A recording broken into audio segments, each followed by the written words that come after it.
if you're watching this and you have questions, you want to engage with me or Jack, I think both of us would love to talk more about this. You can comment on this video on YouTube. You can DM us. I'll get our Instagram handles like in the chat. Yeah. But yeah, like both of us are super passionate about Roundnet, so please don't be afraid to reach out, say hey, ask questions about what we're talking about, ask random questions. I think both of us just love talking and thinking about this stuff. Yeah. Yeah. I could talk forever about it, and I've been told that too many times by too many people. So, yeah. Thank you for the opportunity for me to talk about Roundnet for about Today, I am really excited to talk to an old friend of mine coming all the way from Britain. It is the CEO of British Roundnet, Jack Collard. Jack, welcome, and thanks so much for making time. No, thank you very much for having me. Super excited just to chat, and really happy to love to have these conversations. So yeah, crack on.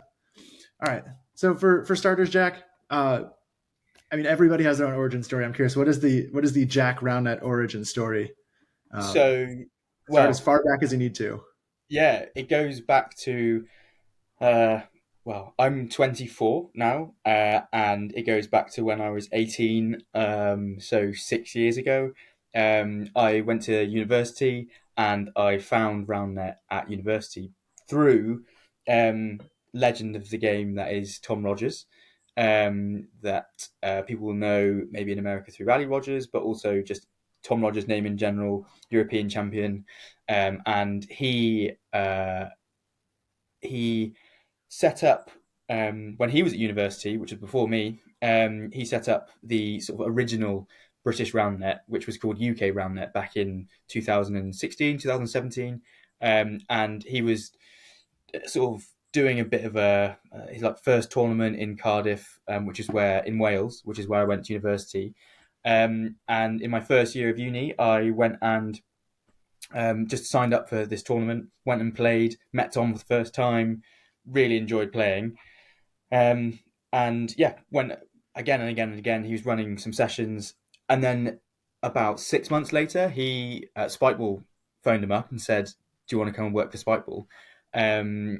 And which is amazing because it deserves the role and yeah, such a great guy. But then he said, "I don't have anyone to run UK Roundnet anymore." So I said, "Oh, well, I'd be more than happy to help out." I was a student with way too much time on my hands, and yeah, took it on from him in the end of 2018, so going into 2019, and at that stage, it was we were just kind of working. I was just kind of working out what was going on, what needed to be done, like what events we could put on, and it took a good while to sort of get up to speed, get going, and we did our first nationals at the end of 2019, and then we fully kind of refounded the company in 2020, based off of all of Tom's good work, and Ruth Troughton also helped Tom along the way as well, set up the original British Roundnet. Then we refounded in 2020, which obviously wasn't really a great time for sport to kind of happen with COVID and everything. So we were launching our new tour in 2020. And yeah, following COVID, we managed to really fast forward. following COVID, like just fast forward that sort of 6 months. It gave us a bit of time to kind of think about where we were at. I approached some good friends of mine who I'd met playing some tournaments over that like 2 year period, and said, "Do you want to come and join me and help grow, the organization?" And then and we got our first tour series going then, and that's effectively the first sort of 3 years of finding Roundnet and then getting into the position that I was in. I was just very lucky to be in the right place at the right time, basically. Yeah, right place, right time, and then you're like, I've got also lots of time. So right place, right time with just a time. ton of time on your hands. Yeah. That's so fun. And so you've been at this really for about as long as almost anybody in the world, I think, is from like an NGB standpoint, because you're going back. This is coming up on about 5 years then, right? Or maybe more. Yeah. So in our NGB was in our current form. We are about 4 years old. So it's our 4 year birthday. It was our 4 year birthday on the 7th of Jan. That was when we happy belated. technically became not became a national governing body, but we refounded the company, and we kind of got on board new volunteers and really established ourselves. Um, and yeah, 4 years later, here we are. It's been, I feel very lucky to have been able to be part of this for so long, and go from where Tom and Ruth left off UK Roundnet, and to take it to where it is now as British Roundnet. It's just been, yeah, a crazy journey, and it's been really great just to get to know other national governing bodies as well around the world, and kind of learn about their experiences, as well as we all kind of grow together. But for me, like, I pretty quickly realised when I started playing Roundnet that it's not actually, well, I really enjoy playing Roundnet, but it wasn't the bit that I liked the most. I really liked the organising side of things, whether that's Yeah. TDing or whether that's um, organising volunteers or all that kind of stuff. I realised that actually that was where I fit into the community best. And I think I was lucky that I realised that so early on, because it meant that I could kind of step away from playing in loads of tournaments, which I did at the start, and actually think about how I could help run those tournaments instead of attending them.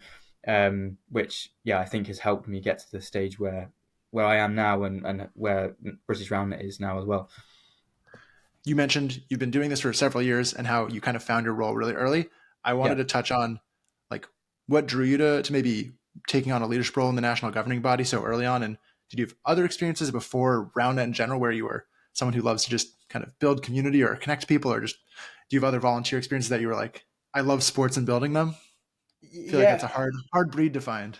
yeah. Not really. I think, as we said earlier, like, it was right place, right time. I was lucky that I found the role whilst I was at university, but also um, I've always been interested in building things, and kind of like companies and organizations and culture and community, and sort of bringing things together. I'm an organizer, Yeah, and I think that's just kind of built into me, and being able to pick up a sport like Roundnet, which was at its very like early stages when I was starting out in sort of 2018, 2019, being able to bounce off of the vision that Tom and Ruth had set up, and really see where this could go. I found that really exciting. And I think it was a mixture of seeing the opportunity of where this could go, and um, from a selfish standpoint, I guess, really wanting to drive that forwards, and be a driving force in that. Um, sure. I think the same and, way and players love competing, like you're yeah, like, oh, I yeah, can build this thing. I can have this impact by yeah, doing something a little exactly. different. Exactly, Sure. and I like the idea of volunteering to do it as well, because I'd volunteered a little bit in the past, just with local charities, but nothing like major, um, and so the idea of being able to do this in my spare time, volunteer, and feel like um, I'm 100% doing this because it's something I want to do. Mhm. Um, not getting any monetary payback for it or anything like that. That felt like the right place for me to be, and still is now. The right place for me to be in terms of growing this, because it feels like it it feels very organic, and it feels very um, like ground up startup, and that volunteering aspect is something that I didn't realize at the start, but actually has um, become like a really big part of who I say I am, in terms of just enjoying being able to feel like I'm giving back. I wanted experience in leadership, and this seemed like the perfect place to learn and to be able to do it. Like with Roundnet, obviously the stakes at that time were quite low, and I was able to just build something without anyone really noticing that much. I wasn't really taking on like a big leadership role in some big company, or there weren't high Right. stakes involved. I was able to sort of learn as I went along, and if I made a mistake, which I did and I still do, it Me too. it So many. no like 3, 4, 5 years ago, when those mistakes were made, no one really noticed and no one really cared, which was great because it meant that I was able to like those leadership skills, but also learn the skills about running an organization, running a business, from you know that age. And I think, um, Yeah, like you do get something intrinsic out of like mm, a lot of people say being like doing selfless acts, doing work, doing for others, volunteering yeah, in any capacity. It's not just for round net volunteering. Like usually, if you do something good for other people, even if it's small, just like making dinner for your friends yeah, or hosting a little like game night, like yeah, usually you feel good about entertaining and making other people, you know, valued yeah, and for round net, there's so many ways to do that. That yeah, like it does feel good to also do that, even though yeah, it's not about you. Like you still feel good in the role you play. So yeah, I I totally can understand the echo of like it's not about you, but you still enjoy getting to be yeah, in service and for other that's people. that's yeah. The drivers for me are for the reasons why I've been able to and wanted to get involved in the position that I'm in, particularly in that this like organization or organizing role. Like the key drivers for me are, seeing other people enjoy themselves, and like my personal learning experience, like life Absolutely. experiences. Yeah.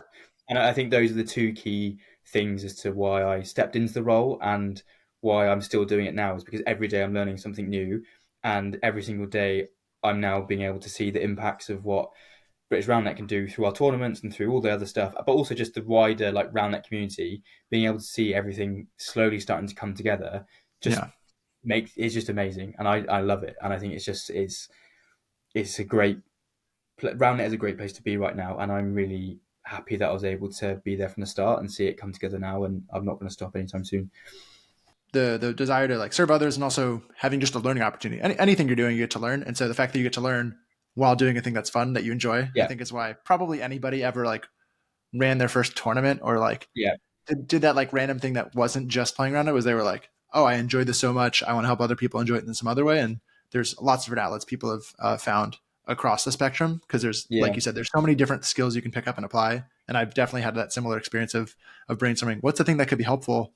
And mm, do I know how to do it? And if I don't, how can I learn and be helpful in that way? Whether it is mm, learning how to run a tournament or I know for me, I missed over a year of playing around it, so I just observed for all year. I got a lot of reps. Got a lot of reps. I really studied hard, and yeah, like any other skill, I was like, how do you do this better? So yeah, the fact that you're taking that seriously as a leader for your national governing body and for the community, and also you mentioned bringing in friends and peers to say, hey, like come join. Like there's all this work to do. yeah, I always say like there's never going to be like a lack of work to do. It's just how many people hours can we put into this? What kind of resources can we put into maybe funding like specialized work if it's higher like impact, if it's really like heavy duty lifting. Like I know British On has a sick website. Like I don't know if that's a volunteer web designer or someone getting like a free membership back, but like you mentioned, it's great that there's volunteerism right now, and in the long term, hopefully, it can then sustain itself where there's this base of people who see the value in British Roundnet or USA Roundnet or every other national governing body and say, yeah, yeah, like I'm part of this, I'm stoked about it, and I'm happy to chip in a few pounds or euros or Canadian dollars or pesos or US dollars yeah, to make sure it keeps happening. Like I like yeah. that it's happening. I think Well, we've got that another connection. Oh, go ahead. we've got a new website coming this weekend. Hopefully, fingers crossed A this new weekend. website. Okay, I've already Yeah, been impressed with what you guys have had out there. So which is cool. Yeah, so hopefully this weekend we'll be revealing our schedule for 2024, and that will be paired with our new website. So yeah, like yeah, we've gone around the houses on websites over the last kind of 3 or 4 years, but I think we finally found one that we're going to settle with. And yeah, it's as you say, like it's all pretty much everything British Roundnet have done over the last 4 years, 5 years is based off of just the goodness of my friends, family, and strangers. To be honest, that people who just want to help out, and I've put calls out to ask people, I need this done. Is there anyone interested in helping out? And yeah, here's a free British Roundnet shirt, or here's a free membership, or come to the next tournament for free. That kind of thing, Mhm. for paying people back for the work that they've done. It's not much, but I think, um, the big thing with us and the way that we're getting new people on board and helping us out is making sure people know the value of, their volunteering to them. So just as British Roundnet get something out of someone volunteering for us by whether it be a new social media post or whether it be a new website or whether it be someone tournament directing, that's great. But actually, what's really important for me and fostering within our volunteers is making sure that they know that they're not doing this just for us. It's a two-way street. They need to also know that by volunteering, they're going to get something out of it. Like, it's so important that they, if they want to develop skills in finance, then let's learn about finance together. If a Yeah, volunteer wants come to, intern. You know, maybe you yeah, can't be the like, CFO, but yeah, you could come be a finance intern if you're yeah, studying in university. yeah, I think that speaks to what you mentioned about how you've gotten a lot of learning and development out of it. Is how can I help other people have a similar experience that I've had in volunteering? Where yes, I'm volunteering and it's not about me, but also I still can get something out of this personally, yeah, where I get new experiences, new skills, new yeah, connections. I think that's a great way to think about it, and having that mindset from your end hopefully makes it even easier for people to see that you're thinking that way and wanting to take yeah, care of the volunteers for British Roundnet. So that's awesome. yeah. And that's all we want to do is just give people a place if they want to come and volunteer for British Roundnet and they want to help out, whatever they want to do, as long as they feel like they're learning and earning knowledge capital rather than monetary capital. If they're earning knowledge and they feel like what they're doing is helping them, then I think that's the perfect kind of relationship at this stage for where British Roundnet are at in our cycle. But Yeah. um, hopefully, we in the future we'll be moving on from that.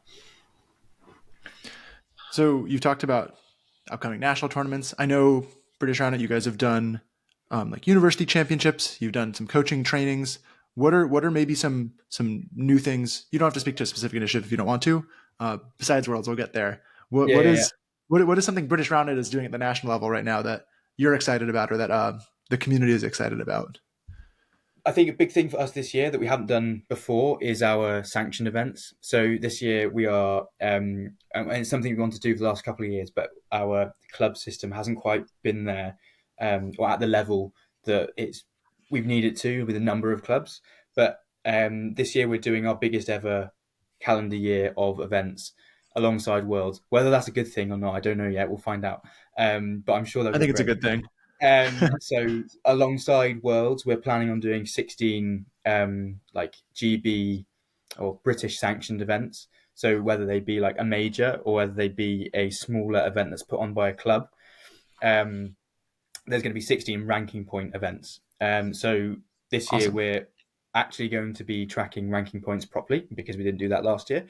And we're also um, going to be doing the sanctioned events. So we've offered out spaces on our calendar to clubs across Britain and said if you want to host a British Roundnet sanctioned event on this weekend, you can.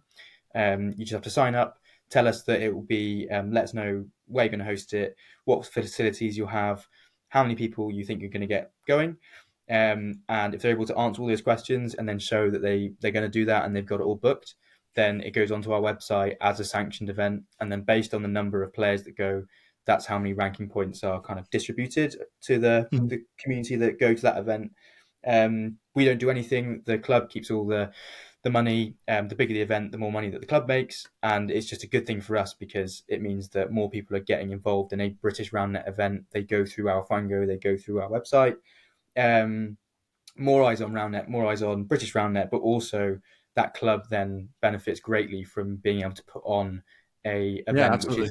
which draws people in through British Roundnet, and I think that's a big thing that there was a bit of disconnect last year between clubs and British Roundnet, and this year we're trying to sort of mesh the two together. So making sure that clubs know that as a national governing body, we're there to support them, and we just want the clubs to grow. Because if the clubs grow, British Roundnet and our player base grows. And I think the biggest place that we're going to see growth as a like our player base grows growth is in clubs. It's not going to be picking out individuals or bringing individuals out the woodwork. It's actually fostering those key hubs around the country because Absolutely. that's when you start to draw people together. So that's our like big thing this year that I'm actually really really excited about, and I think also the clubs are excited about as well.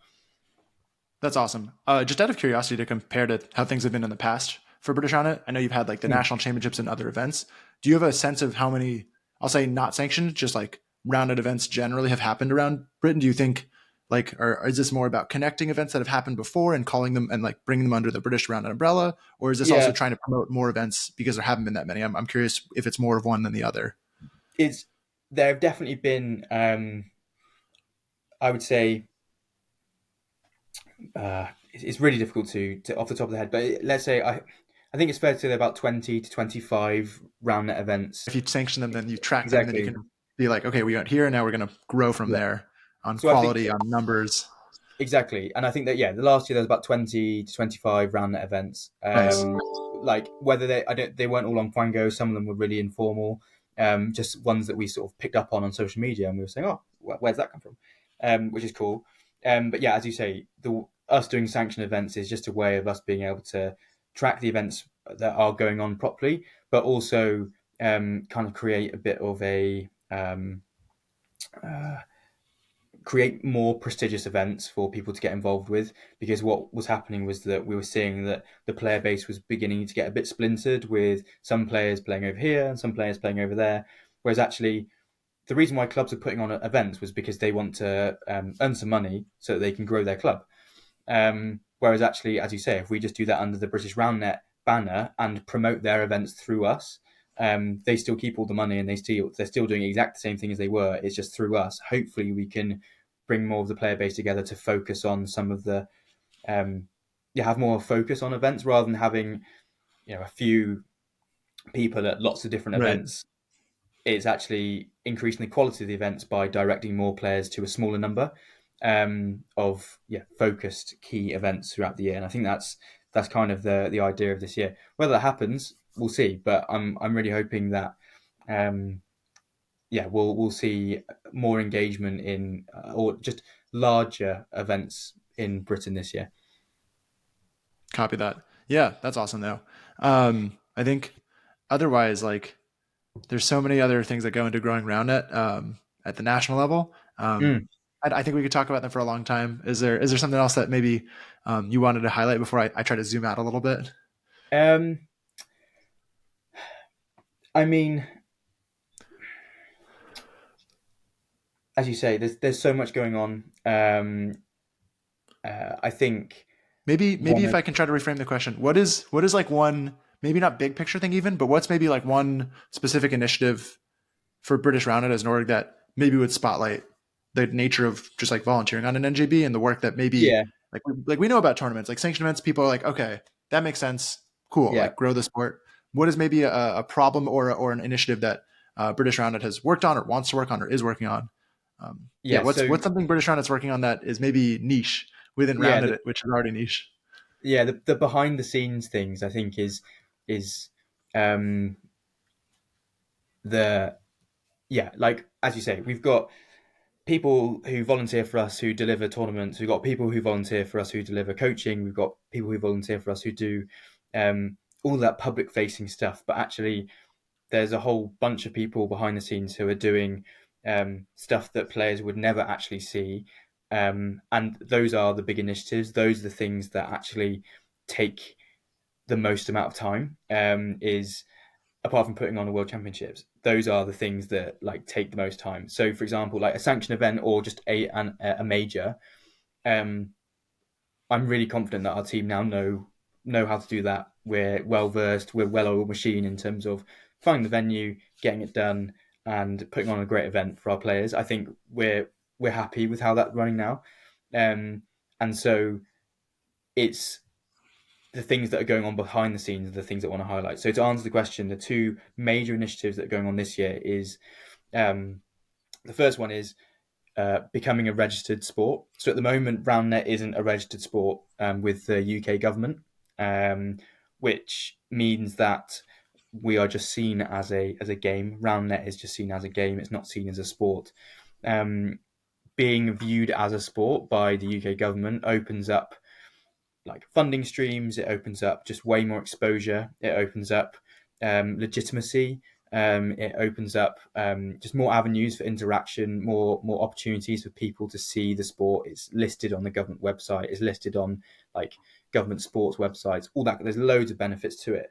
But Yeah, the and if I can just harp on that for a second, I think yeah, there's something like that for pretty much every single country. Like it's not yeah, exactly the same. In the U.S., I think like we're very centric on the Olympic model. So being on the path to grow towards being part of the U.S. Olympic and Paralympic Committee, where we can be an affiliated sport, the same way there's like all the Olympic sports, but then there's the non-Olympic sports. That's yeah, a track that we want to get on, and so I just wanted to harp on like how important that is for not only British on it, but every other country is yeah, doing something like that, and we're all in different spots on that. But um, the more that each country gets closer to that finish line or that next, I guess, milestone, it yeah, unlocks all these really cool opportunities, like you mentioned. Which I think sometimes people are like, why would I want to be a member of British Roundnet? But if British Roundnet has 20 members, there's a very small chance that you're going to get anywhere with the government there. yeah, So exactly. just having that unified organization of saying, hey, this is a sport. We do all these sport things. Give us resources is a lot more legitimate when things are at a nice, healthy scale. Yeah, 100%. And yeah, I've spoken to other like European NGBs who, as you say, are going through Mm. a very similar situation in terms of registering their sport. And for us, we've reached a quite a critical tipping point now. So we are submitting a pre-application to UK Sport, Nice. who decide whether sports become sports. Such And a funny thing. Like everywhere else in the world, like the US is like roundnut's a sport, or like like your college friend, your uni friend, right in Europe, who says yeah, like this isn't a sport, and it's like according to the government, like they're yeah, they're thinking about it. Like they yeah, might say yes. yeah, It's a exactly. very So fun thing to get formally recognized. yeah, honestly, it's been something that we've been working towards since, well, something I've been working towards personally, and then obviously everyone who's come along for the journey with me since literally the inception of like Mhm.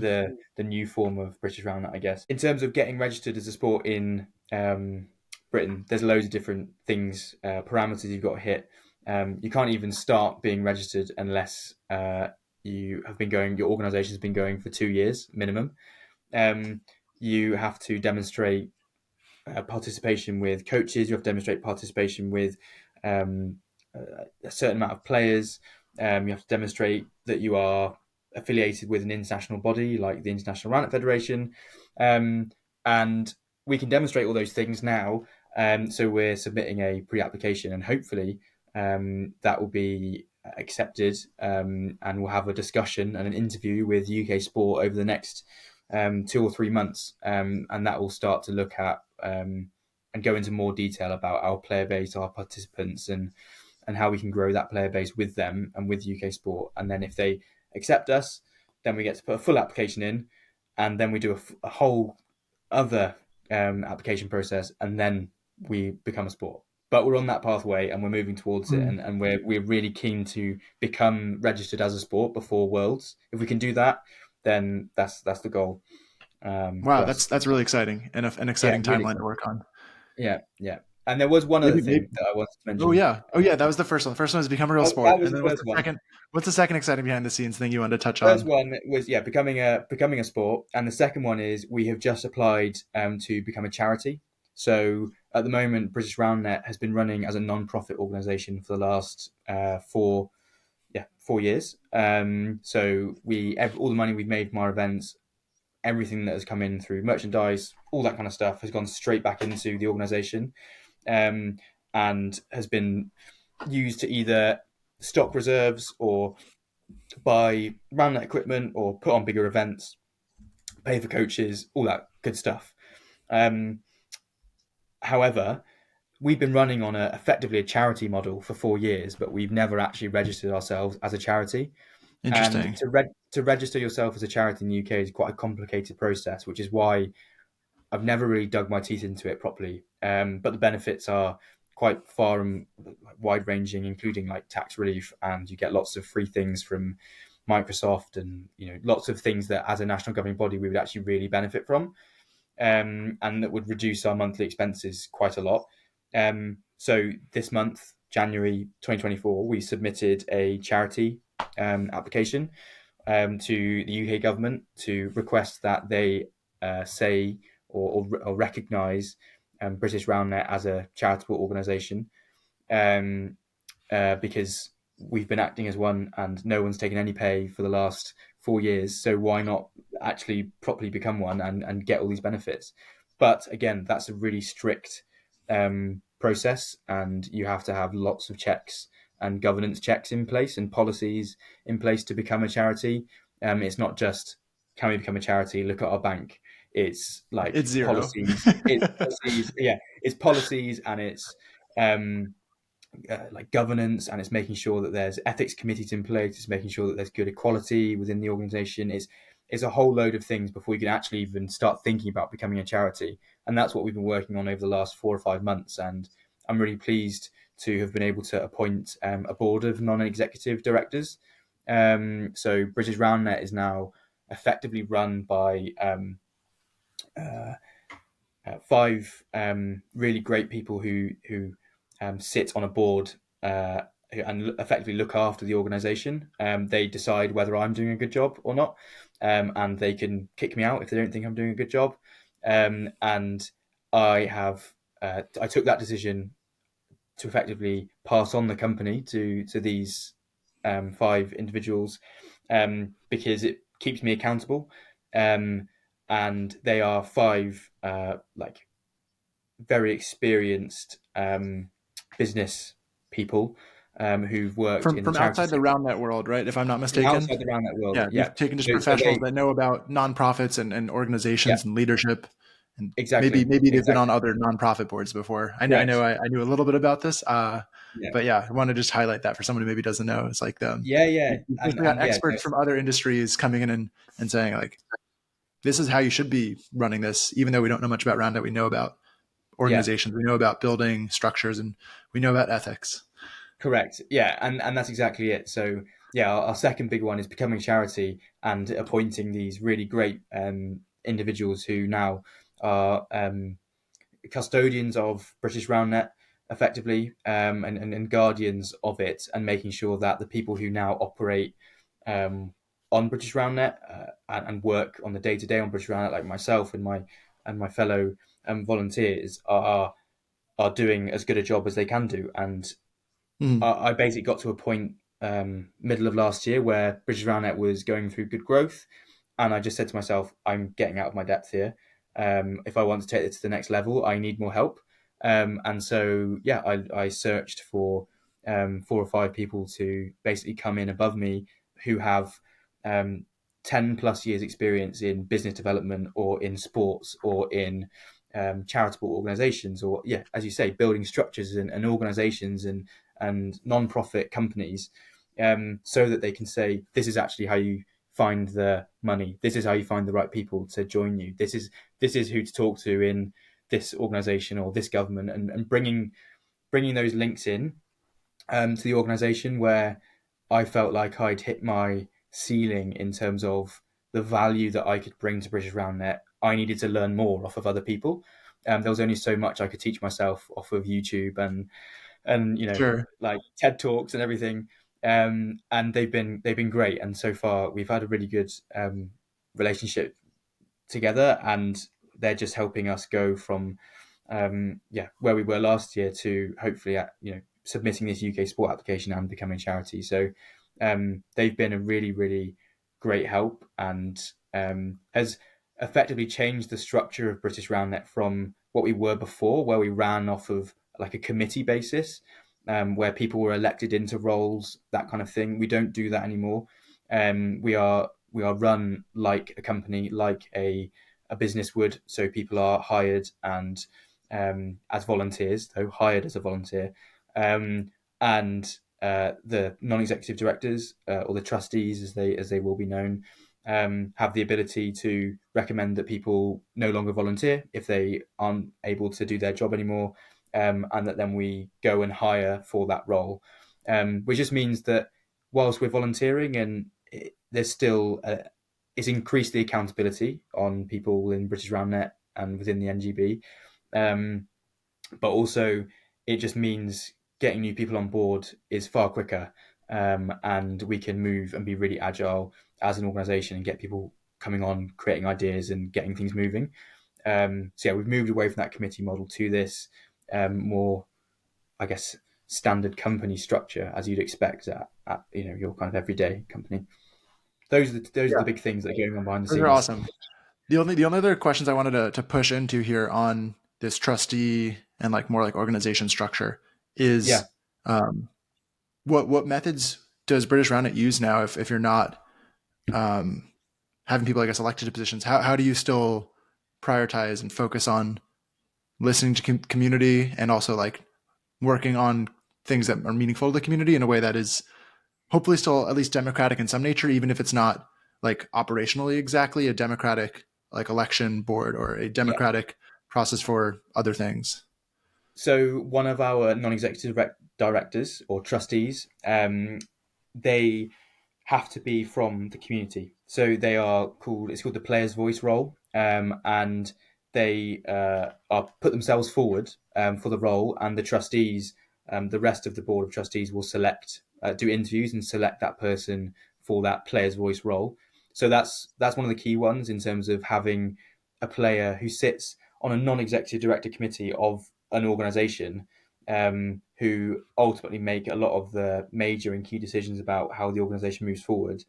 Um, and the expectation is that this player has no, they don't have to have any business acumen, they don't have to have any business background. It's just that they play Roundnet and they love Roundnet, so that they can bring the reality of what things are like on the ground for players right now into those meetings and into those decisions. So that's the kind of the first way in, and then the second way in is that um, now we've got a bit of a network of clubs. We are about to begin running a like clubs committee. So the captain of each club around the country, or the president, or their sort of representative, can come to a monthly committee meeting where we will delegate some of the decisions made about British Roundnet and how the season runs to the club captains to vote on. So, for example, if we didn't necessarily know what the players wanted to do with sanctioned events in 2025, or we didn't know what players wanted to do about nationals, for example, we would then put a vote out to the club captains, um, to ask them, well, you guys are effectively representatives, the key representatives of our membership, because you represent 100 people at London Roundnet, and you're the captain of Southampton, and you represent 50 people from Southampton. How do you think we should run this next event, or this problem that we've got? How do you think we should solve it? And so that's another way we're trying to keep community kind of at the forefront of how we make our decisions. I think the biggest issue that we were finding in terms of electing people into like a committee who run the organization, um, was just that if everyone was in that role, or if everyone was elected into that role, it just meant that in 1 year you could have someone who gets voted out, and suddenly you lose that consistency of someone who's been in the role Absolutely. for however long. And so you can get around that by saying, okay, well, if you get elected, you're in position for 3 years, and that's all well and good. But then it's quite difficult to say to that person, actually, once they start doing year one, what happens if in year 2.5 they really don't like what they're doing anymore and they don't want to be there, but they Yeah. stay in that elected role and they don't leave that elected post? So by moving to this model, by having a committee of clubs effectively, and someone at the very highest level of our organisation structure being a player, that's the way we're infiltrating like players' voice into the way that we run, and that's similar to how other sports like volleyball in the UK is very similarly run, in terms that they elect, or the trustees choose a Mhm. like a player's voice role, and they also make decisions through clubs as well. It might be that in the future we do make decisions through the voices of our members, and we do put like a major vote out in emails to our 600 members, or however many we have at that time. Um, but ultimately, as an organisation, we would still retain the right to listen to our members, but not necessarily. We wouldn't necessarily have to do exactly what our members would say, and I think that's the key thing, is that we're able to retain um, the professional judgment of, as an organisation, and as Sure. a company that needs to keep moving forwards, I guess. to Yeah. do what Roundnet needs There's to a do. lot of things to take into account, but it's great that you have like clear processes for making sure you don't forget to include the perspective Yeah. of people who are driving the grassroots everything. So Hmm. yeah, for just making sure you're representing the community. I think Yeah. Yeah.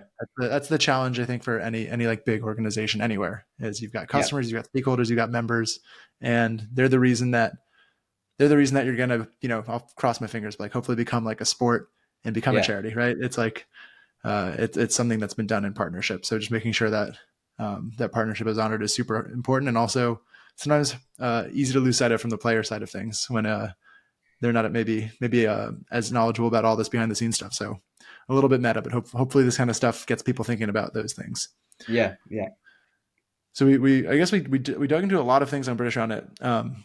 More than enough. So I hope everyone's really satiated. I might actually break this out into a separate bucket if it makes sense to. But yeah, for this last mention, you've been alluding to this big elephant in the room is that Worlds is in London. Before worrying about Worlds itself, and as much as you want to talk about just how grindy it's been, just at a high level, I'm just curious, like, what was the initial conversation at the end of 2022 for British Roundnet to put themselves out there and put a bid out to host Worlds in the first place? I'm really keen to know more about that.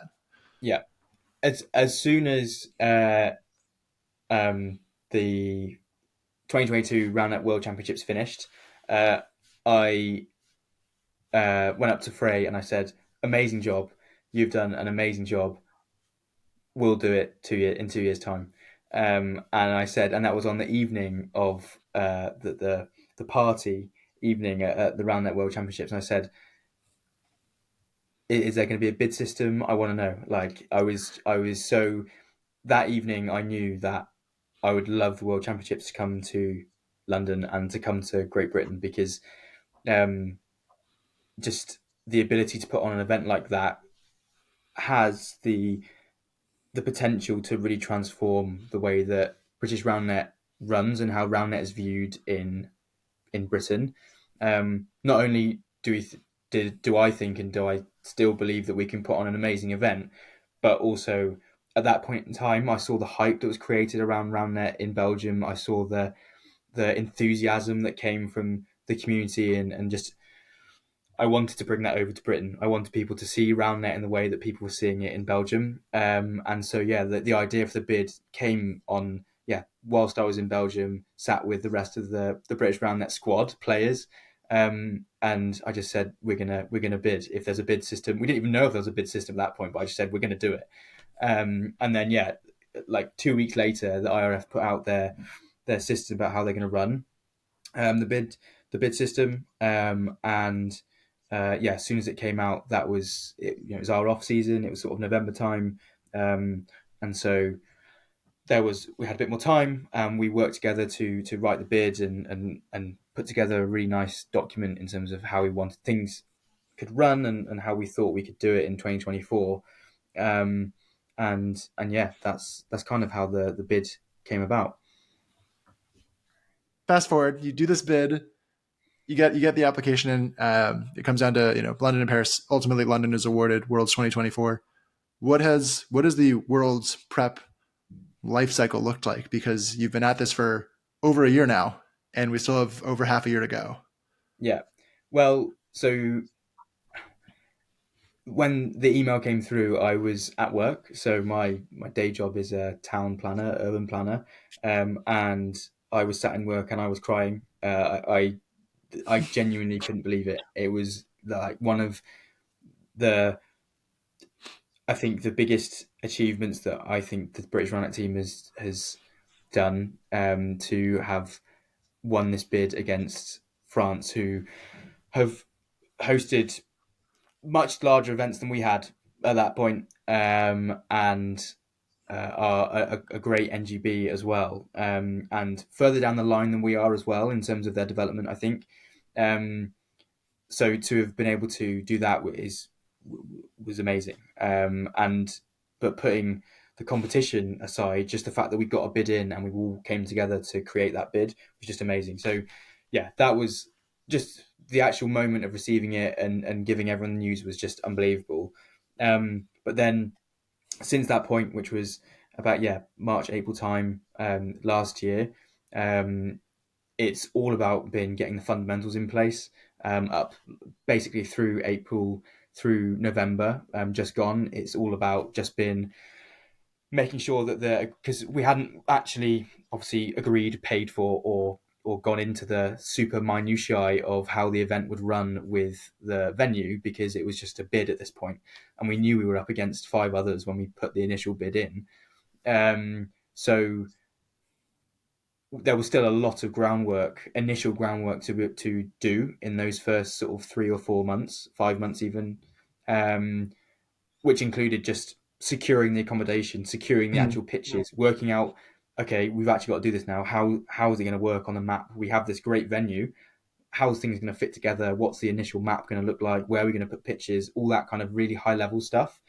Um, and then also catering was the key thing. So accommodation, like park map and catering, those are the three things that have been the key focus over the last Yeah. kind of Eat, sleep, six, seven play months. Roundnet. Yeah, exactly. And we knew that if we had those three things in place, if the event happened tomorrow, it wouldn't be a great event, but it could happen. We would have Yeah. the catering, and we'd have the accommodation, and we'd have the pitches, and everything would be there. People could turn up. It might be a bit confusing, but we could play around it, and we could do a world championships. Now, fast forward to now, all of that's in place. Like getting linked with the local council, like the local government, um, and just making sure that like health and safety, security, those kind of things, like again, quite high level fire risk, those quite like high level, boring thing, important but boring things are looked after. Um, and now these next 7 months is kind of the operation phase. That's kind of how it's been termed in the timeline. Our massive timeline is the Yeah. operations phase. So now all the fundamentals phase is done, and it's all of that is basically signed and sealed. We're now at the point where we're thinking about, okay, all the fundamentals are in. What cool stuff can we do? Like what great extra things can we add to this World Championships that will make people's um, you know experience great? And so it's and these are things that can't be organised like 2 years in advance. Like you can't organise a food truck for 2 years in advance, because food trucks, they don't know what they're doing tomorrow, let alone in 2 years' time. So Yeah. like um and like streaming and all that kind of stuff, they have to happen in the kind of 7 or 8 months in the lead up to the event, just because of the way that things fluctuate and move around. So yeah, we're in this implementation phase, and we're now looking at fan zones. We're looking at obviously like the marketing and the banners, and making sure the stage is set, as it were. Making sure that like the flow of like what's the user journey, right? Like what's the user journey for the user being the Roundnet player? Like when they touch down in Heathrow or Gatwick, when they step off the plane, what does their journey from plane to their bed on the first night? What does that journey look like? Where do they go? Who do they meet? What do they see?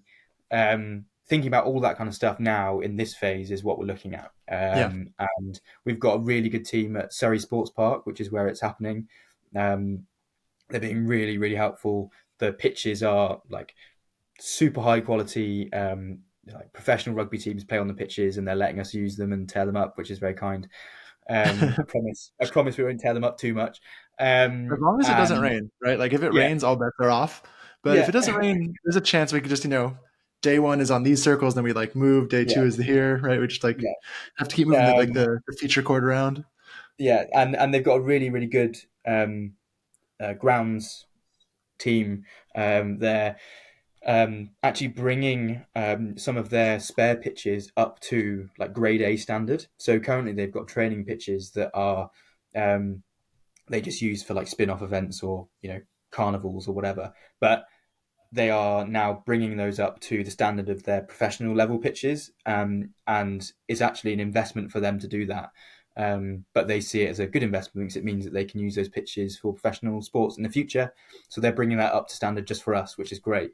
And we'll be working with the grounds team, and they're going to send out robots in the night to draw all the lines, and then once we played on them, they'll send the robots out again and they'll draw the lines again, and organizing all that kind of stuff. So the it's it's looking good. There are lots of moving parts, as any tournament director knows, when it comes to making a tournament good. But thankfully, again, we've got the RF on our side, and they're being really helpful with, and Frey and Jack Scotty and Maxi and everyone at the IRF have been really helpful in supporting us, and they are going to take on a lot of the um, like scheduling and some of the lifting on the day in terms of organising and like the actual tournament running. So for us, it's making things look good and run good, and all the added extras that people might want when they're at a World Championships. And I think the really exciting thing this year is, for this World Championships, is that we will be selling spectator tickets as well, because it's so near to London, because it's on such a good train line. We will be doing paid for tickets. It will be like £10, which is like $12, or like €10 for to come for the whole 4 days, and that will pay for like a program, a little goodie bag, and like a map, a pitch map, and you can walk around, have some food in the fan zone, pick some stuff up from like the merchandise shops that we're going to have there, and some of our sponsors will be there putting up fun displays and things like that, alongside also obviously watching the Roundnet and all the main events that will be going on. So that's a really exciting development that I think again will just put Roundnet on the map, and it will set a precedent, we hope, to basically say, hey, look, you can sell tickets for spectators to come and watch a Roundnet event. Like, that's not a silly thing to do. You can do it, and it just again legitimizes the whole the whole kind of experience of watching, playing, and being a part of Roundnet.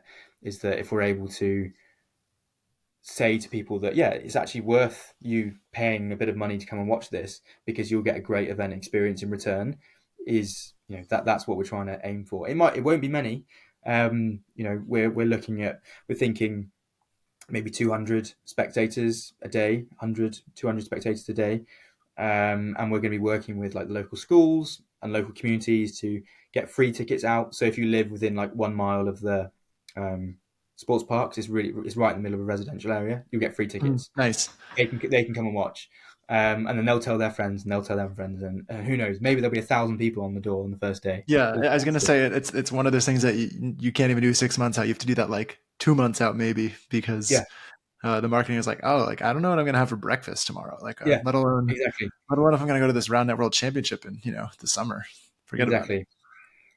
Yeah. That's awesome though. So A lot of that's exciting. What else? Yeah, what else is maybe stuff you're excited about?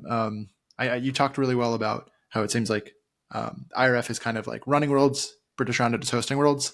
I know. I talked to Austin Rolfing about like how the ARF Cup did something pretty similar, whereas for Worlds 2022 it was like Frey was like doing too many things probably. yeah, yeah, that's him. So yeah, I mean, that's cool. There's a delineation of like roles and responsibilities, as you mentioned, just trying to have things be like more like formal. yeah. Um, So we will still be having like our own tournament director, like a British Roundnet tournament director, that will be working alongside the RF. But for sure, there are like the RF are looking after the scheduling for us, and they're looking after obviously the sort of the main like brackets and the format, I would imagine, and like I know there's like a yeah, rankings committee.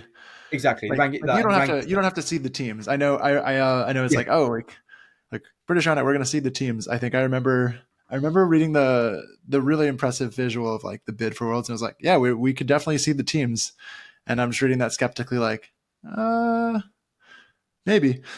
yeah, yeah. Or No, I'm yeah, that's great though. Do you see yourself? What role do you see yourself taking on at Worlds? You mentioned like this hosting versus running, and is Jack just going to difficult. be cheering everybody on? No, I think it will be all hands to the deck. I think for me, Okay, as with the rest of the British Roundnet team, really, okay, apart from those supporting our GB squad. And that's the other thing, is that this year we've also got to put on our GB selection as usual alongside the events and hosting Worlds as well. So it's finding the hands to whilst it was great going along to Worlds in 2022 I was just there enjoying myself and watching these amazing athletes play. I'd love to do that this year, but I think that is too optimistic for me to assume that things will be absolutely fine and I will just be able to kick back and relax. I think I will be walking around with a walkie-talkie and I don't know, trying to work out what's going on. But I'll definitely make a note to check in with you at least once or twice to just see how things are going. And yeah, you uh, should, you should. yeah, make sure I'll remind you, like, take a deep breath or something.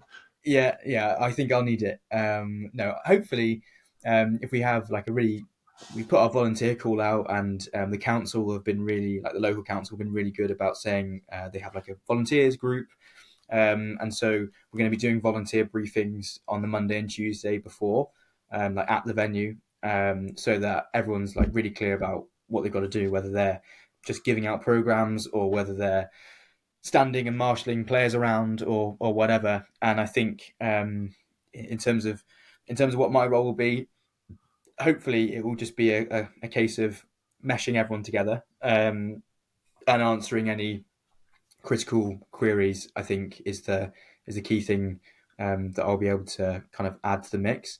But hopefully everyone will be clear on like roles and responsibilities, and I'll just be Yeah, sort of picking up pieces and putting things together as needed, hopefully in a Overwatch yeah, you're sort going to of be mindset. a backstop for people. I think so. I think so, and I'm more than happy to be that because the British Roundnet team are amazing and can deliver really really cool things, and the volunteers that we get, I'm sure, will also be will be great, and we're going to be really reliant on volunteers, people that we've never worked with before, to come on board and do some quite Hmm. big heavy lifting roles for us because whilst we've got the British Roundnet team is about 20 people, but they vary from people who are working on British Roundnet uh, 4 or 5 hours a week to maybe half an hour a week or only TDing, which is totally fine. You tricked me But there because you started with 4 to 5 hours a week, and I thought you were going to go up.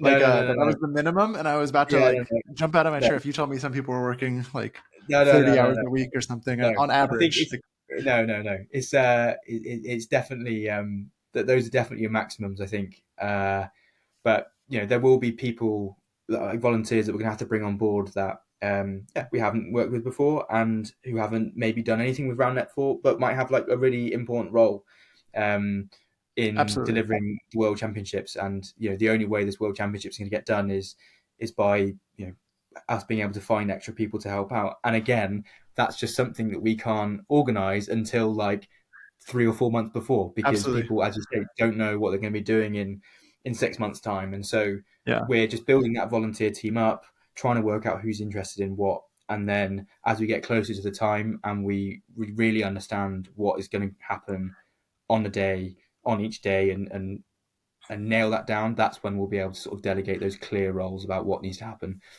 Yeah. I think that nugget is especially challenging for I think any round net operation where there's this flash in the pan where you need to put a particular number of hours of people hours into the work. And it could be Jack working 100 hours over the course of the month, or it could be five, six, seven people all doing like 4 or 5 hours and the same amount of work gets done. Yeah, But then that's all they need to do. They just need to do that little bit of work for a little bit of time, whether it is worlds or even just doing these club meetups, or even it's just setting the schedule for British Roundnet. Like once you guys figure out these tournaments for the year, you don't need to figure them out every single month or every single week. But there's all yeah, these really important things that are happening on these not ad hoc, but not normal work schedules where it's not a nine to yeah, five. So that's a yeah. super confusing thing for for being like, oh, am I involved? But sometimes, but not all the time. I was curious. I wanted to ask you if you had a point blank answer. Do you track your hours for British Roundnet? No, I Could you ballpark them? I I have thought about it, but I feel like uh, that's just another thing to do for me. That's That's another fair. another I another another button to press, and it's another like report to produce for myself, and another Excel spreadsheet or an app to have. And I think um, whilst it would be great to sort of go look back and say, oh, I've put in 1,000 hours over the last 5 years or whatever. Like that would be really cool to see.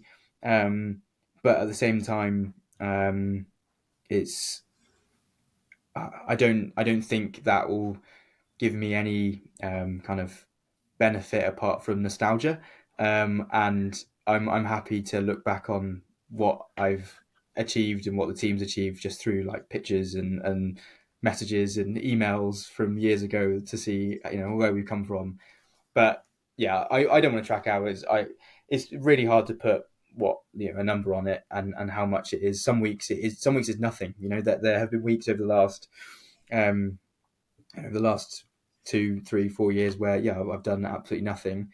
And there are weeks where it's just half an hour check in with one person. But there are also Yeah. weeks where, like in the lead up to the European Championships, when we took our GB squad over, like the week leading up to that, it was maybe 2 or 3 hours a night extra, like on top of Yeah. just like normal work. And I'm sure in the lead up to the World Championships, it will get a little bit um, closer to those numbers. But I'm hoping with good kind of management and a strong team, like lots of volunteers on board at that point. I'm hoping that I won't have to be doing silly amounts of hours to get this over the line. So yeah, that's a straight answer is no. Um, No, maybe I wish. you didn't need to give a straight answer. The long answer was more fun. The follow up question I wanted to ask though around it was at the very beginning of this call you mentioned you like doing what you're doing. You found this role that is serving the community, learning some skills, getting to build this national governing body, and just I wouldn't say play in the sandbox, but you get to take on really new experiences and kind of push your limits, Mm, as you mentioned. mm, And then you said, but you might not do it forever. Volunteering, maybe you couldn't do it forever because maybe at a certain point, maybe someone else needs to come in and be the paid CEO, or you need to be the paid CEO, and it's not a volunteer role anymore. It changes. Um, I'm not forcing an answer on exactly where that goes, but more so, do you think about if you're not thinking about how much time you put in and you just reflect on, well, I'm enjoying this work. To put the pin on the question is, do you think about more critically from time to time? Maybe it's every year or so, every 6 months, every time there's a big project like Worlds or Nationals. Do you look back and think, yeah, I want to keep doing this? And you kind of just like hold your hand up in the air and say, this feels good. I don't really care about the hours. I still have the energy for it. What kind of reflection or even forward looking thinking do you do? yeah, the new board that have come in, um, I guess above me, are really making me think and ask those questions of myself more often now, and saying, what happens if uh, tomorrow I don't know something happens and I can't do British So yeah, Roundnet anymore. some people say get hit by a bus. I like to do like Yeah, the what happens if you just like move to Australia tomorrow? yeah. What happens if I get abducted by aliens or whatever? Like, what? How will British Roundnet continue? And I am more than confident that it would be able to continue with the people that we've got. But it is a good point that um, I know that oftentimes there are things that perhaps I know or the board know that others in the organisation might not know, but they should know and they need to know. Um, and it's not about a transparency thing. It's about keeping people up to date, but also giving people a plan about what might happen in the future. And that's why we've just written our like a strategy. So we've just finished our 3 year strategy, organization strategy, which we've written together with the trustees, but also has been upwritten by all the volunteers as well. Which looks into all the different departments that runs with British Roundnet and says, okay, the tournaments team over the next 3 years, these are our objectives. This is what we're going to do, and this is how we're going to do it. For the equality team and sustainability team, this is the kind of changes we want to make in the organization, and this is how we're going to do it, or this is how we're going to try and do it. Let's go and do it. And so now that document is written, and it will become public once our charity application has gone through, because it might need tweaks and things like that. Once that's public, I'll be able to send you a copy, and I'll share it with everyone. That I think it's a I'll definitely be really, interested personally. Yeah. yeah, I think it's probably um, one of the most, out of all the tournaments that we've run and out of all of the things that we've done, it's probably one of the proudest things that I think I've ever produced through British Roundnet is this document, purely because it really sets targets and goals for where we can be. And it means that if I get hit by a bus tomorrow or I'm abducted by aliens, it means that British Roundnet will continue, and there are goals for it set, and they are clear, and everyone's aware of what needs to happen, and how we're going to get there. And for me, um, that's always been the goal. Has been at such a time where I'm no longer working at with British Roundnet. Um, who knows when that be, that it will outlast me, that I don't need to be around for it to do what it does. And with this document, I feel like we're pretty much getting there. That doesn't mean that we're getting there to me leaving, because I for no way want to go anywhere. But it's really that critical point where I feel like British Roundnet as an organisation now can really think big beyond individuals and work as an organization that just grows as a group, rather than relying on individuals to help pull things Right. together, which is what happens with a lot of volunteer organizations, is that you do need those initial like blood, sweat, and tears from a few people to help set things up and get things going. Um, and I think now British Roundnet are really coming into being a group and moving forwards. Don't need to have individuals to carry it. So yeah, that's super kind of exciting. And what that means is that, yeah, I did allude to it earlier, is that um, you know for us the next phase of growth is in paying staff.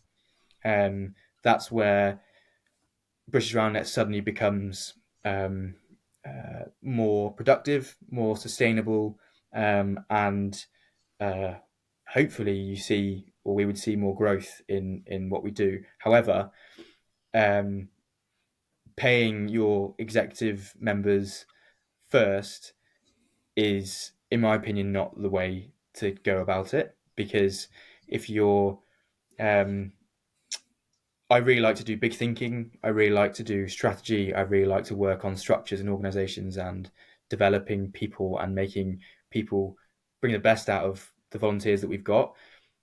I am no expert in anything, really. I'm no IT expert. I'm no tournament direction expert by any stretch. I'm no Roundnet rules expert, and I'm no like social media guru. So the only reason British Roundnet has succeeded as well as it has done is because of all the volunteers with those really specific, awesome skills that they've got. And those are the people that need to be paid first. Those people with the critical, Hard applicable, skills. I think hard, hard skills. hard, Yeah. hard skills. That's what I'm looking for. I Like those hard skills that we can't, that I can't deliver, and that our trustees can't deliver. But those guys that know how to deliver on tasks, those are the guys that are going to be paid first at British Roundnet. And I know that for a fact, because they're the ones that keep the wheels turning.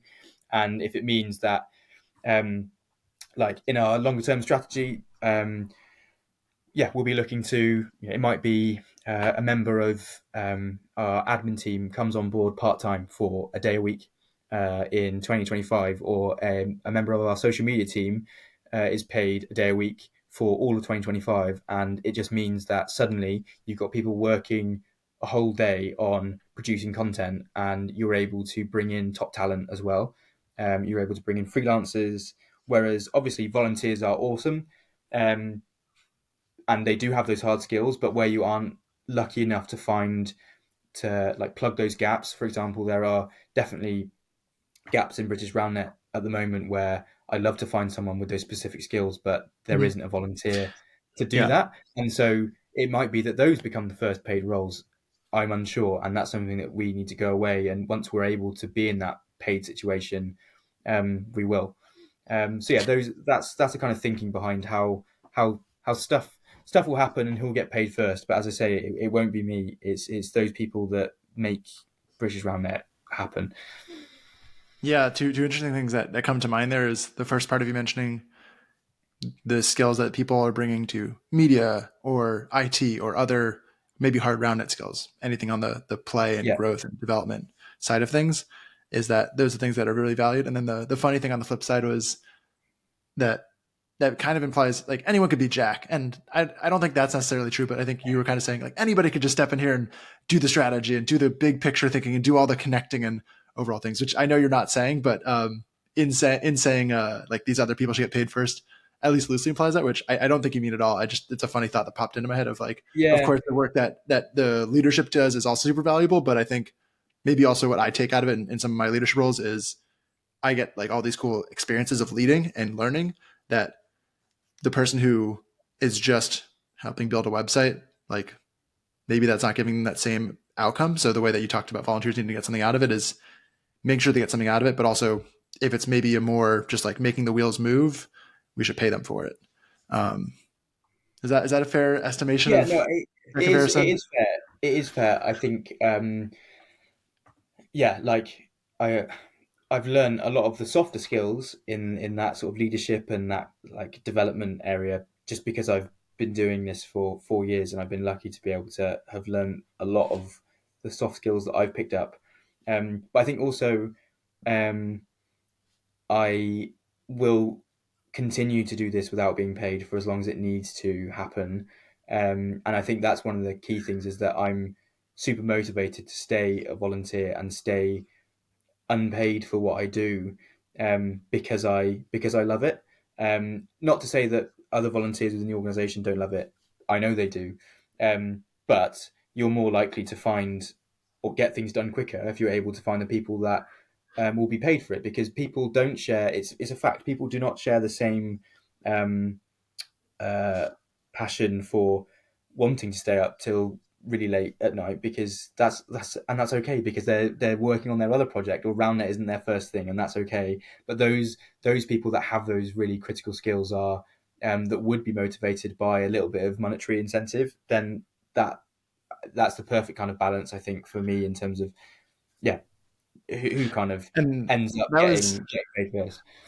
right. That was like the second part of it. It was like, yes, these people are really valuable. And also if you can't pay those people, then you're only as capable as the people that are willing to do it and not get paid, as opposed to being Yeah, able to take on people that are really talented and then give you that really big ROI of excellent products, excellent work, that then makes the rounded experience for everybody better. So yeah, being able to like kind of fuel that fire by being able to pay yeah, people to do the contract work, do the part time work, or whatever, is something I wholeheartedly and that, agree with. Not just from I think NGBs have that one experience. I think pretty much anything in the RoundNet community has that experience too. Of if someone does something and they do it for free and it's great, that's awesome. They did it out of the love of the game, but they probably won't do it forever if they never get yeah, paid for it. And yeah, that's I think a broader like challenge for just like reshaping how we think about. As I think about it, it's this really fun game that we all have started playing. This sport that we're trying to get recognized as a sport. But if we only ever let it be fun, then we're all kind of limiting its ability to do more things and do better things because we aren't willing to maybe put our resources towards it, towards the people that are doing the work. yeah. And the other really big thing I want to talk about, just on a not on a tangent, but as just a topic I think for discussion is, and something I wanted to highlight is the legacy as well, and it's kind of circling back to the bid thing, but it also the bidding for the world championships, but also like staff and organisation and paying people that kind of thing. Um, a big reason for wanting to host the World Championships in 2024 is because I think if we do it right, we can leave a legacy for the sport in Britain. We can I can say to the UK government, I can say to UK sport, look, we've brought in 1,500 passionate athletes, Is that the number spectators, right now? 1,500 like players? well, I'm it's not excited. 1,500 players. It's like that's our prediction of like number of players, spectators, plus like family and friends and managers and things. We Okay, think cool, the cool. park, as a maximum, the park will have to take about 1,500. Got If you it. go by last year's numbers, for example, let's say there were about 35 countries. Let's say I know there's been a couple new additions to the IRF membership base over the last year or so. Let's say we hit 40 countries. Sure. by the time the World Championships happen, and you have 20 players per country, then you've got 800 players. So our fair estimate is, you could expect 800 players at Yeah. Worlds, which I think is that's a high estimate, but I think a good one. So if we say to the UK government, yeah, look, we want to set up a legacy for Roundnet, and we're having all these people come over. Um, what could that do for Roundnet in Britain? And to me, that was another really big reason for bidding for the World Championships, was saying, Yeah. actually, That's this incredible. could this could send us on a trajectory where right now we're doing this, and we're sort of just bubbling along nicely, and seeing nice growth.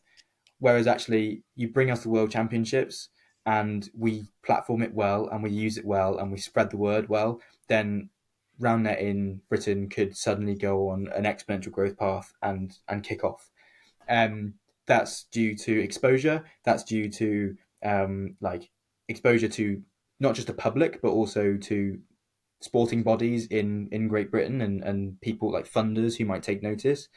But obviously, the financial incentives of being able to run a world championship, I think is really important to raise here. Is that we're saying to sponsors who might be interested in sponsoring the world championship, look, if you sponsor the world championship, yes, we can put on a cooler event, and we can bring in bigger food vans, and we can bring a bigger bouncy castle. But actually, what you're investing in is a legacy for Roundnet in Great Britain. You're getting your name on the centre court in the final of the World Championship, but actually, after the event, you're supporting us paying our first member of staff, or you're supporting British Roundnet put on their first, cash paid tournament, or you're supporting British Roundnet um, put on coaching courses for 10 schools in Britain, and start our first trial program for schools coaching. And that's the way that I've been able to speak to potential sponsors and say, look, you're not just investing in an event, you're investing in a sport, and you're investing in the future of the sport. I think that's something that I would really love other NGBs to kind of remember, is that um, whilst sponsors um, whilst it might seem like there's no money in round net, and there's no return on investment, and you're not going to get sponsors, because who would sponsor an event where they make no money? That's that's not the way to look at it. I don't think. I think the best way to look at RoundNet for sponsors is an opportunity to go, actually, I'm investing in a good thing happening here. This isn't an investment for me to put £10,000 in and I get £20,000 out. This is me to put £10,000 in and to see 300 more people play RoundNet, or to see 500 kids play RoundNet over the next year. Like, that's what the investment capital is investing in a sport, healthier people, people enjoying a new, emerging, crazy, exciting sport, um, and in just investing in communities, which I think is now becoming a much bigger topic for companies, and like particularly corporate, like big corporates, is on their radar. And the World Championships is another part of that, and is enabling us to leave that legacy. So I think it's really appealing from a monetary perspective to be able to host the World Championships, because British Roundnet will hopefully, by the end of the World Championships, be able to say that we've raised money to invest into our charity that we would never have been able to invest had we not hosted the World Championships. And suddenly that snowballs, and we can use that money in a way that we've never been able to use, that sum before. So I think that's the big thing that I want to mention, is like legacy and sponsorship, is that um, you know this World Championship and the World Championships to come, and all the future big regional championships, whether that's the Asian Cup or the European Championships, Mhm. uh, they should all be used as opportunities for NGBs to showcase what RoundNet is about, and to showcase themselves, and to grow themselves. Because there really is a big opportunity for NGBs to take those tournaments. I really hope that in the future, the bidding process for all of those kinds of events all across the globe is really competitive, because NGBs see the value in what hosting an event like this could be for them. if it's done Absolutely. right. I feel like that's a great place to end, unless you want to talk about money and round it for another hour. No, I could, but I think lots of people have done that before me. But yeah, no, I think that's it. I'm happy to end there. Though that was yeah, that's all good. I don't think there's anything else I wanted to raise really. There's always something else to talk about, but I think we've covered a lot of really interesting ground, a lot of ground that I know I learned a lot, and I hope a lot of other people can learn um, the specific stories, but also just the general things going on at just one NGB. I think you guys are doing it pretty uniquely compared to most other countries that I've studied personally, and it sounds like you're continuing to try out new, unique things, which I think, from as someone who's volunteering in the U.S., I'm always trying to just learn and share and exchange information about best practices.